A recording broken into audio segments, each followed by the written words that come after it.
Hi friends, welcome back to our channel. இன்றைக்கி எங்கே போகிறோன்னு பார்த்தீங்கன்னா, அக்கா வீட்டுக்கு போகலாமா? என்னடா அக்கா வீட்டுக்கு விறகேற்றிட்டு போகிறோம் அப்படின்னு சொல்லிட்டு பார்க்காதீங்க.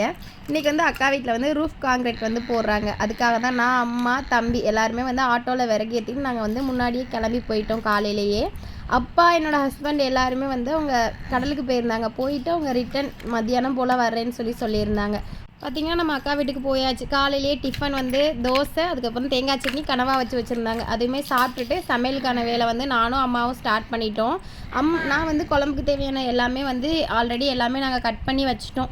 ஒரு பக்கம் அம்மா வந்து அடுப்பு கூட்டி சமையல் வந்து ஸ்டார்ட் பண்ணிட்டாங்க. இன்றைக்கி வந்து நான், எங்கள் அண்ணி, எங்கள் அம்மா 3 பேர் மட்டும்தான் சமையல் வேலை பார்த்தோம். காங்கிரீட் போடுறதுக்கு வர்றதுக்கு பார்த்திங்கன்னா மணி வந்து 4 மணிக்கு மேலே ஆயிடுச்சு. மொத்தம் 4 காங்கிரீட்டாக நம்மளுக்கு வந்து 3ஆவதாக தான் வந்து காங்கிரீட் போட்டாங்க. அதனால ஈவினிங் ஆயிடுச்சு நம்ம அக்கா வீட்டுக்கு வந்து காங்கிரீட் போடுறதுக்கு. ஒரு வழியாக எல்லாமே வந்து ஃபிக்ஸ் பண்ணிவிட்டு கலவை எல்லாமே போட்டு மேலே வந்து இது பண்ணாங்க. லைனாக வந்து காங்கிரீட் போட ஸ்டார்ட் பண்ணிட்டாங்க. எல்லாருக்குமே ஒரு மிகப்பெரிய ஆசை இருக்கும், என்னென்னா நம்ம சொந்தமாக ஒரு இடம் வாங்கி சொந்தமாக ஒரு வீடு கட்டணும் அப்படின்னு சொல்லிட்டு. அந்த கனவு வந்து நினைவாக போகும்போது பார்த்திங்கன்னா எல்லாருமே அவ்வளோ ஹாப்பியாக இருப்பாங்க. என்னோடய அக்கா ரொம்பவே ஹாப்பி. அதுக்கப்புறம் காங்கிரீட் எல்லாமே ஒரு பக்கம் நடந்துகிட்டு இருந்தது. நான் வந்து செடியில் கொஞ்சம் பூ இருந்தது.